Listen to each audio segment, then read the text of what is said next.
અમરેલીના વડિયામાં ભર ઉનાળે ઉઠી પાણીની પારાયણ। વડિયાના સદગુરુનગર વિસ્તારમાં નલ સે જલ યોજના શોભાના ગાંઠિયા સમાન બની છે। છેલ્લા 2 વર્ષથી અહીં પાણીની સમસ્યા છે। અહીં 3000ની વસ્તી છે। પીવાના પાણીના ફાંફા પડી રહ્યા છે, જેથી બહેનોને દૂર દૂર સુધી પાણીના બેડા લઈને જવું પડે છે। સ્થાનિકોએ રોષ ઠાલવતા કહ્યું છે કે અહીં લાખો રૂપિયાનો વાસ્મો યોજનામાં પાણીનો ટાંકો બનાવ્યો છે, જે 2-3 વર્ષથી કાર્યરત નથી। સરકાર દ્વારા લાખો રૂપિયા ખર્ચ કરી અહીં 2021-22માં વાસ્મો યોજનામાં 12 મીટર ઊંચાઈ અને 20000 લીટરની ક્ષમતા ધરાવતો ટાંકો બનાવાયો છે, પરંતુ તંત્રના અધિકારીઓની આળસને લઈને હજુ સુધી પાણીની લાઈનો નથી નખાઈ। ત્યારે લોકોની સમસ્યાનો અંત આવે તેવી લોક માંગ છે।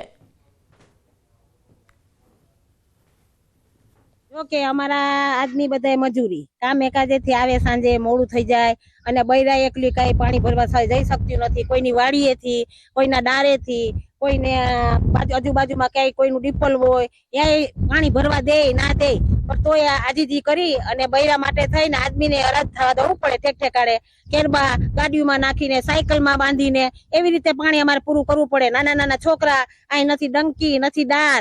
આ સરકારે ટાંકો બનાવ્યો છે તો ખાલી જોવા માટે બનાવ્યો છે, તો આ બધી પબ્લિક ને શા માટે આટલો બધો રૂપિયાનો ખર્ચ કરે છે સરકાર?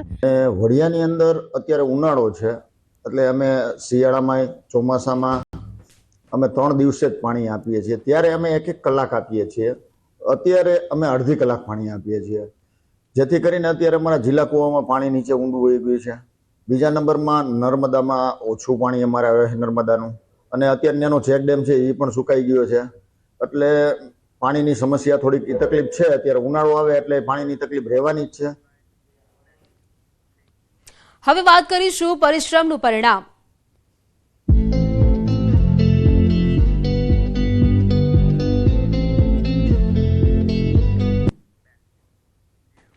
ગુજરાત બોર્ડનું ધોરણ 10નું પરિણામ જાહેર। ધોરણ 10નું રેકોર્ડ બ્રેક પરિણામ 83.8% પરિણામ જાહેર થયું છે। સૌથી વધુ બનાસકાંઠાનું 89.29% પરિણામ આવ્યું છે। સૌથી ઓછું ખેડાનું 72.55% પરિણામ જાહેર થયું છે। ગત વર્ષે 82.56% પરિણામ આવ્યું હતું। 87 ઝોનના 989 કેન્દ્રો પર આ પરીક્ષા લેવાઈ હતી। તો મહેસાણાના કાંસાનું સૌથી વધુ 99.11% પરિણામ જાહેર થયું છે। ખેડાના અંબાવનું સૌથી ઓછું 29.56% પરિણામ છે। 100% પરિણામ ધરાવતી કુલ 1574 શાળાઓ છે, સાથે જ 0% પરિણામ ધરાવતી કુલ 45 શાળાઓ છે। A1 ગ્રેડ મેળવનાર કુલ 28,055 વિદ્યાર્થીઓ છે, તો A2 ગ્રેડ મેળવનાર કુલ 86,459 વિદ્યાર્થીઓ છે। નિયમિત વિદ્યાર્થીઓનું સરેરાશ પરિણામ છે તે 79.56% છે। નિયમિત વિદ્યાર્થીનીઓનું સરેરાશ પરિણામ છે તે 87.24% છે। અંગ્રેજી માધ્યમનું સરેરાશ પરિણામ 92.58% અને હિન્દી માધ્યમનું સરેરાશ પરિણામ 76.47% છે। ગુજરાત બોર્ડની વેબસાઇટ www.gseb.org અને વોટ્સએપ નંબર 6357300971 પરથી રિઝલ્ટ જોઈ શકાશે। 27 ફેબ્રુઆરીથી રાજ્યમાં ધોરણ 10ની બોર્ડ પરીક્ષા યોજાઈ હતી। ધોરણ 10માં 8.92 લાખથી વધુ વિદ્યાર્થીઓએ બોર્ડની પરીક્ષા આપી હતી। સુરતમાં ધોરણ 10માં 90,165 વિદ્યાર્થીઓ દ્વારા પરીક્ષા આપવામાં આવી હતી। તો ધોરણ 10નું રિઝલ્ટ જાહેર થયું છે।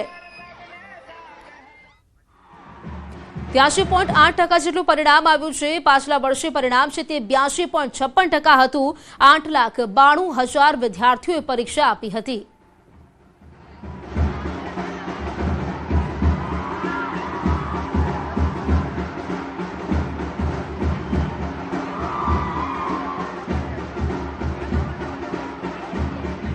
ધોરણ 10નું પરિણામ જાહેર થયું છે અને વિદ્યાર્થીઓની આતુરતાનો અંત આવ્યો છે અને ખુશીનો માહોલ જે છે તે અત્યારે આપ જોઈ શકો છો કે ઢોલ નગાડા સાથે વિદ્યાર્થીઓનું પરિણામ જાહેર થતાં વિદ્યાર્થીઓ જે છે તે આનંદમાં જોવા મળી રહ્યા છે અને ખુશીથી ઝૂમી ઉઠ્યા છે। જે પ્રકારે પરિણામ આવ્યું છે અને વિદ્યાર્થીઓ જે છે તે ખુશ છે।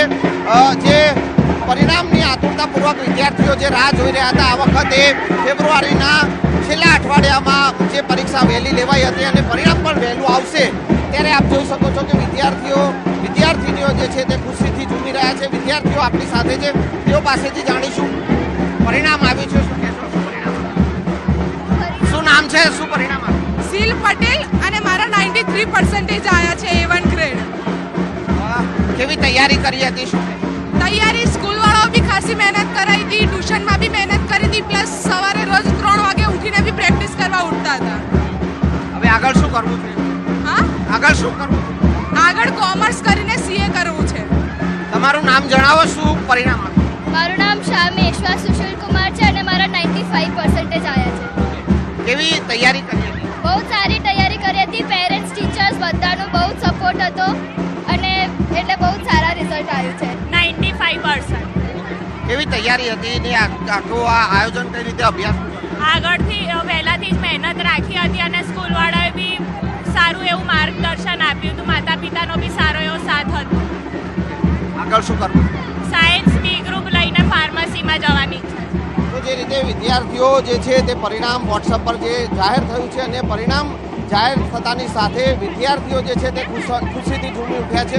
હું ફરી એકવાર એ દ્રશ્ય આપને બતાવવાનો પ્રયાસ કરીશ. હાલ આપ જે જોઈ શકો છો કે જે પરિણામ આવ્યું છે અને વિદ્યાર્થીનીઓ જે છે તેઓમાં ખુશીનો માહોલ જોવા મળી રહ્યો છે અને જે પ્રકારે પરીક્ષાનું પરિણામ આવતા વિદ્યાર્થીઓમાં આનંદ અત્યારે છવાયો છે અને પરિણામની જે રાહ જોઈ રહ્યા હતા અને એ વિદ્યાર્થીઓની આતુરતાનો અંત આવ્યો છે. કેમેરામેન ખેંગાર રાઠોડ સાથે સંજય ટાર, ન્યૂઝ 18 ગુજરાતી, અમદાવાદ. સમાચારોમાં રોકાઈશું એક બ્રેક માટે. અન્ય સમાચાર આ બ્રેક બાદ.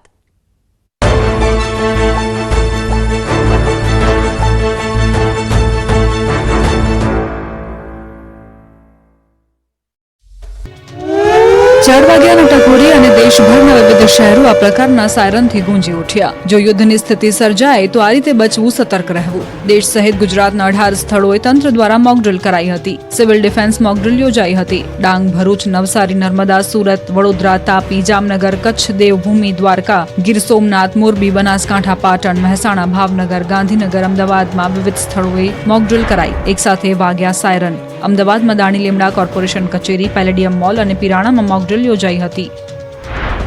આ બાજુ સુરતમાં પણ આઈબીસી મોલ પર મોકડ્રીલ યોજાઈ હતી. શહેરમાં 4 સ્થળો પર આયોજન, 51 સ્થળો પર સાયરન વાગ્યા. જ્યારે અલગ અલગ ઇન્ડસ્ટ્રીઝ દ્વારા પણ સાયરન વગાડી ઓપરેશનમાં સહભાગી બન્યા. 4 જેટલા સ્થળો પર મોકડ્રીલ યોજાઈ. સુરત જિલ્લા વહીવટીતંત્ર, પાલિકા અને શહેર પોલીસ સહિત ડીજીવીસીએલ તેમજ ટોરેન્ટ પાવર મોકડ્રીલમાં જોડાયા. તો નવસારી મહાનગરપાલિકાના પટાંગણમાં લોકોને યુદ્ધના કટોકટીના સમય કઈ રીતે સાવચેત રહેવું તેની જાણકારી અપાઈ અને સચેત કરવા માટે સાયરન વગાડાયું. તો ભરૂચમાં જીએનએફસીના સ્ટાફને સાથે રાખી મોકડ્રીલ કરાઈ. મોગરીમાં 250 જેટલા કર્મચારીઓને તાત્કાલિક બિલ્ડિંગ ખાલી કરાવ્યું. જામનગરમાં પણ મોકડ્રીલ યોજાઈ. ક્રિસ્ટલ મોલ ખાતે યોજાઈ મોકડ્રીલ. જામનગરમાં 3 સેના અને સ્થાનિક પ્રશાસને સમૂહ કવાયત કરી. કચ્છમાં 3 સ્થળોએ સિવિલ ડિફેન્સની મોકડ્રીલ યોજાઈ. ભુજના પોલીસ પરેડ ગ્રાઉન્ડ ખાતે મોકડ્રીલ યોજાઈ. મોટી સંખ્યામાં નાગરિકો પણ આ મોકડ્રીલ જોવા ઉમટ્યા. બીજી તરફ બનાસકાંઠામાં ઓપરેશન અભ્યાસ અંતર્ગત મોકડ્રીલ અને બ્લેકઆઉટનું આયોજન કરાયું. અંબાજી મંદિરમાં મોકડ્રીલ કરવામાં આવી. લોકોને મંદિરની બહાર કઢાયા. પહલગામ હુમલાનો ઓપરેશન સિંદૂરથી બદલો લીધા બાદ ગુજરાત સતર્ક થઈ ગયું છે. સુરક્ષામાં વધારો કરી દેવાયો છે. રાજકોટ, પોરબંદર સહિતના એરપોર્ટને 3 દિવસ માટે બંધ કરી દેવાયા છે. સિવિલિયન ફ્લાઇટ 3 દિવસ સુધી ઓપરેટ નહીં થાય. 3 દિવસ 24 કલાક મિલિટરી વિમાન માટે એરપોર્ટ ખુલ્લું રહેશે. 3 દિવસ પોરબંદર, મુંબઈ પોરબંદર હવાઈ સેવા બંધ રહેશે. બીજી તરફ અમદાવાદ એરપોર્ટ અને Kalupur railway station high alert પર છે. એરપોર્ટ અને રેલવે સ્ટેશન પર સુરક્ષા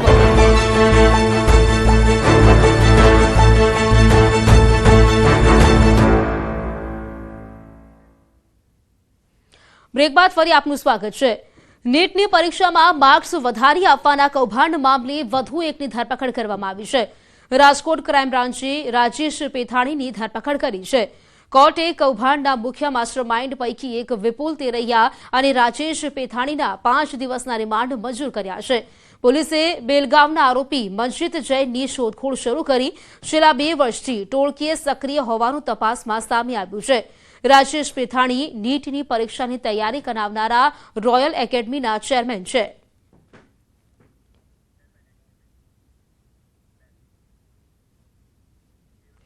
રેવડામાં અમિત ખૂંટ આપઘાત કેસમાં ખુલાસો થયો છે. અમિત ખૂંટને દુષ્કર્મના કેસમાં ફસાવવામાં આવ્યો હતો.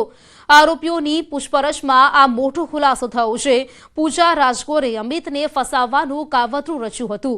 સોશિયલ મીડિયામાં અમિતનો સંપર્ક કરવાનું કાવતરું રચ્યું. સગીરા સાથે મિત્રતા કરાવી અમિતને તેના પ્રેમમાં ફસાવવાનું કાવતરું હતું. દુષ્કર્મની ખોટી ફરિયાદ કરવાનું ષડયંત્ર રચ્યું હતું. અમિતને ફસાવવાના બદલામાં સગીરાને નોકરી અને પૈસાની ઓફર કરી હતી. સગીરાને પૈસાની જરૂરત હોવાથી ખોટી ફરિયાદ કરવા તૈયાર થઈ ગઈ હતી. ગોંડલ તાલુકા પોલીસે 4 લોકોની અટકાયત કરી છે. પૂજા રાજગોર, સગીરા અને 2 વકીલની અટકાયત કરવામાં આવી છે. અમિત ખૂંટ સામે 3 મે દુષ્કર્મની ફરિયાદ નોંધાઈ હતી. 2 દિવસ બાદ અમિતે આપઘાત કર્યો હતો. તો અમિત ખૂંટ આપઘાત મામલે આજે ખુલાસો થયો છે, જેમાં આ યુવકને ફસાવવામાં આવ્યો હોવાનું સામે આવ્યું છે કે સગીરાએ સોશિયલ મીડિયા પર તેની સાથે મિત્રતા કરી અને ત્યારબાદ તેને પ્રેમજાળમાં ફસાવ્યો હતો. આ આરોપી જે વાત કરીએ તો લગભગ 4 જેટલા આરોપીની ધરપકડ કરવામાં આવી છે. જે અમિત ખૂંટ નામક વ્યક્તિ છે તેણે તેની સામે દુષ્કર્મની ફરિયાદ થઈ હતી અને ત્યારબાદ તેણે આપઘાત કર્યો હોવાનું સામે આવ્યું છે. આ સમગ્ર કાવતરું પૂજા રાજગોર નામની જે સગીરા છે તેના દ્વારા રચવામાં આવ્યું હતું. સગીરાને પૈસા અને નોકરીની લાલચ આપી આ સગીરા દ્વારા આ યુવક સાથે મિત્રતા કેળવાઈ હતી. સોશિયલ મીડિયા થકી તે લોકો સંપર્કમાં આવ્યા હતા. તેને પ્રેમજાળમાં ફસાવી ત્યારબાદ તેની પર દુષ્કર્મનો આરોપ છે તે લગાવ્યો હતો. ફરિયાદ નોંધવામાં આવી હતી અને તે જ મામલે આ અમિત ખૂંટ નામના શખ્સે દુષ્કર્મની ફરિયાદના 2 દિવસ બાદ તેણે આપઘાત કરી લીધો. વડોદરાના વાઘોડિયામાં વાવાઝોડાનું બુલડોઝર ફરી વળતા કેળનો પાક ઢેર થયો. કેળાનો પાક થઈ ગયો ઢેર. જમીન પર નમી ગયો પાક. ખેતરોમાં કેળાનો વળી ગયો સોથ. તબાહી અને પાક નષ્ટના દ્રશ્યો વડોદરાના વાઘોડિયા પંથકના છે. અહીં કમોસમી વરસાદ ખાબકતા કેળના ખેતરમાં તબાહી મચી ગઈ છે. કેળના ખેતરમાં જાણે વાવાઝોડાનું બુલડોઝર ફરી વળતા પાકનો સત્યાનાશ થઈ ગયો છે. વાઘોડિયાના વ્યારા, તવરા, માળોદર, સાંગોડલ સહિતના ગામડામાં ખેતરોમાં બાગાયતી પાક બરબાદ થયો છે. કેળા ઝાડ પર આવી ગયા હતા. તેની લૂમો પણ ખેતરોમાં ખરી પડી હતી. ખેડૂતોની નજર સામે તેમની મહામહેનત પર પાણી ફરી વળ્યું. મહામહેનત તૈયાર કરેલો કેળનો પાક નષ્ટ થતા ખેડૂતોને મોટો આર્થિક ફટકો પડ્યો. લાખો રૂપિયાની ખેત નુકસાનીના પગલે ખેડૂતોએ સરકાર પાસે સહાયની માંગ કરી છે. દેશમાં જ નહીં વિદેશમાં પણ કેસર કેરીની બોલબાલા. 500 ટન કેરીની નિકાસ થઈ છે. ફળોના રાજા કહેવાતી કેસર કેરીની સિઝન પૂર બહારમાં જામી છે. ગીરની કેસર કેરી ભારતીયોને તો દાઢે લાગી જ છે. હવે વિદેશીઓને પણ ગીરની કેરીનો ચસ્કો લાગ્યો છે. એટલે સિઝન શરૂ થતા કેરીની વિદેશમાં પણ બોલબાલા વધી ગઈ છે. તાલાલા ગીરથી US, UK, UAE, Canada, Germany સહિતના દેશોમાં કેસર કેરીની નિકાસ થાય. દર વર્ષે હજારો ટન કેરીની નિકાસ થાય છે. અત્યાર સુધીમાં 300 ટન જેટલી કેરીની નિકાસ થઈ ચૂકી છે. તાલાલા મેંગો માર્કેટ દ્વારા 150 ટન કેસર કેરીની વિદેશમાં નિકાસ કરી દીધી છે. UK, UAE સહિતના દેશોમાં કેસર કેરી મોકલાય છે. આગામી દિવસોમાં કાર્ગો દ્વારા વધારે એક્સપોર્ટ પણ થશે. મેંગો યાર્ડના પ્રમુખના કહેવા મુજબ આ વર્ષે 500 ટનથી વધુ કેસર કેરીનું એક્સપોર્ટ થાય તેવી સંભાવના છે.